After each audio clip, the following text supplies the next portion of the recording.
Lights off pag madami tao.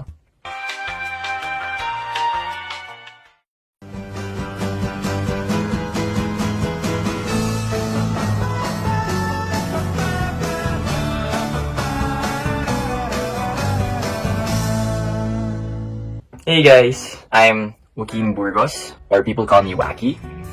I'm 22 years old, and I am currently living here in Muntinlupa City, and I grew up in Paranaque. I'm currently a second year med student studying in the Salle Health Science Institute. Okay, so my pre-med course is a bachelor degree in sports science, and I studied it in UP Diliman. For me, my end goal is to be a sports doctor. It's incorporated with my pre-med, which is sports science. So for me, along the way, if everything goes right, I want to be a sports doctor, mainly for athletes, and to be an advocate for wellness. So not just healing the sick, but preventing people from getting sick, mainly through exercise and physical activity. High school, I studied in De La Salle Zobel, so that's one factor. I'm very familiar with the way La Salle takes care of their students. Number two, I live here in Muntinlupa City, and it's in Dasmariñas, Cavite, so very near to me, easy and accessible. So I get to go at home when I need to. Basically cost efficient for me. Number two, we have a lot of cadavers. We have 78. I don't know if we have the most in Metro Manila, but we have a lot. So during our anatomy labs, each group has their own cadaver that they can practice on. Basically, the profs take care of you. They're very friendly, and they really want you to push. So some people think it might be like spoon feeding, but I didn't feel that. I felt like they wanted us to become the doctors that we want to become. I think everyone who goes into med school wants to become a doctor, so it doesn't matter what school you go to, you'll meet the same people naman eh. In the end, it's all about the service for the people. So for me, if that's not what you want to do, if you don't want to help people, if you're after the money and anything, I don't think that's a good motivation to be in med school. Yun lang. Doesn't matter which school you go to. In the end of the day, everyone wants to become a doctor. Actually, they were the friendliest for me. For HSI, they were like, okay, so if you can promise us that you can finish your thesis during your first year, you can follow up with the remaining documents that you have. So all I had to do was give my true certificate copy of my grades, my NMAT, and pass the interview. And then after that, all the following documents that I had to follow up. They gave me 1 whole year to do it. So yun. I'm not gonna lie, I end up cramming sometimes. Especially when it's towards the end na. My usual study habit is I'll read a video. I read a video of the lesson for the next day. I mean, read a video, watch a video. sorry. Bangag. I'll watch a video of the lesson for the next day. And then after that, when the lesson comes, I try to take down notes. More on questions na I have for myself. Pero mostly, tataka ko sa prof or the doctor. And then after the lesson so my school is from 8 to 5. So yan. And then from 5 till, let's say 10, I study in the library in DLSMHSI. That was back before the pandemic.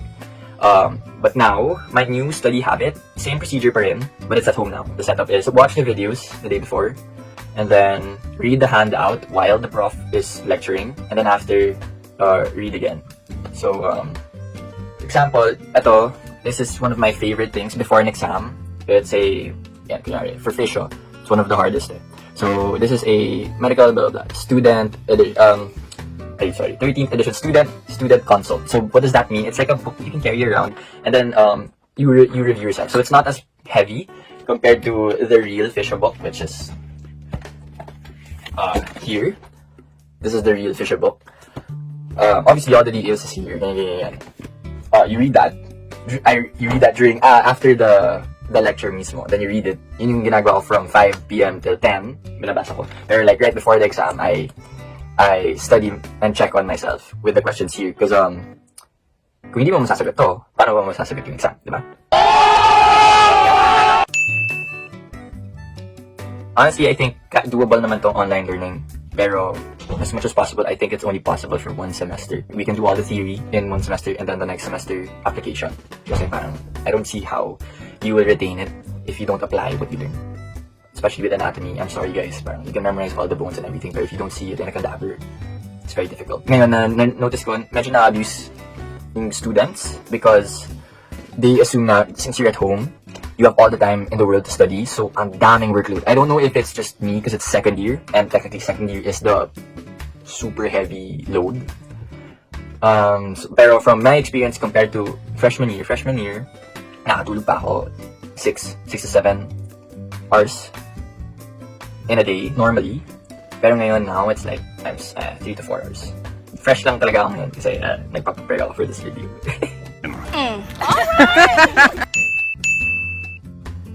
I'm a swimmer.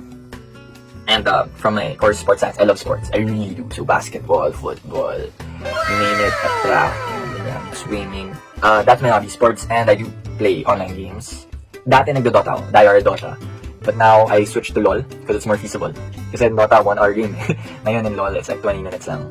So, usually after exams, diretso sa coffee shop, tapos laro. Para, turn off brain lang. And it's nice to know na I have a supportive jowa. Yeah. Okay, sorry na sa mga Pero like, yeah, I have a girlfriend who's very supportive, and every weekend, I get to go with her. And then I have a supportive family also. Especially my mom. She's my rock. So, as much as possible, even if you say na, okay, ang akong backlog, and please devote one day to rest talaga. Kasi, nakasira talaga ng ulo when you study non-stop. You're really gonna get burnt out. Originally, I entered UP, wanting to become an engineer. So I was planning to shift from sports science to engineering. Pero nagkaroon ako ng ultimatum in my life. Parang midlife crisis, quarter life crisis or whatever. Na I was like, ano ba talagang gusto ko sa buhay ko? And then yun, I found my answer in college. I want to be a doctor. So that's one. Number 2, I was a rookie radio DJ for 99.5. So well, that's like one of my favorite things to do before. It's like 99.5 Play FM. This is the station of the new generation. My name is Whack Attack, and I'm back with more tracks. Mga ganun. So yun, fun fact lang. I guess number 3, third fact is I was a swimmer for almost all my life. The only time I can say na I stopped swimming competitively is during med school. Yes, I do. I have a girlfriend who is very supportive kahit sobrang minsan hindi ko na siya napapansin, especially pag kunyari exam week. Hindi ko siya. She understands. Lights on. Masaya makita yung you look into their eyes. Lights off pag madaming tao. I'd say thank you talaga. Especially now.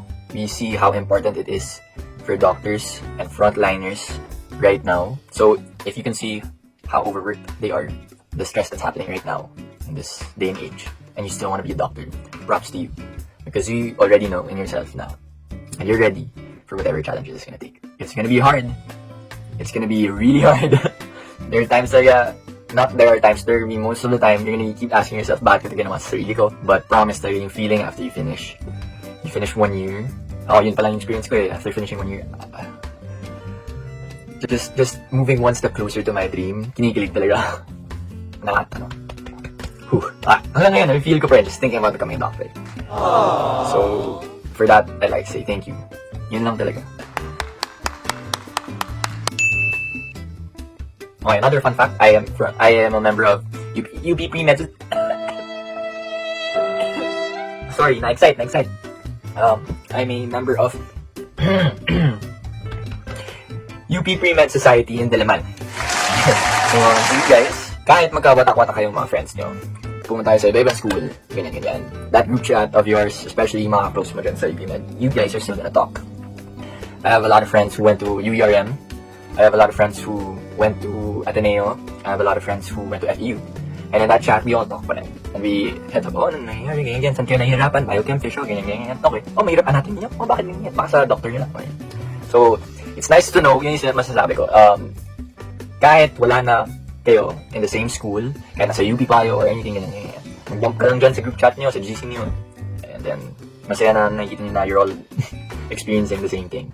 True. What? So I don't know if we have events right now, but go ahead and like Salle Med. If you plan to go to DLSMHSI, thank you. I promise you, as for someone who came from UP Diliman, I love the campus also. It looks a lot like UP Diliman. There's a lot of open space, a lot of green.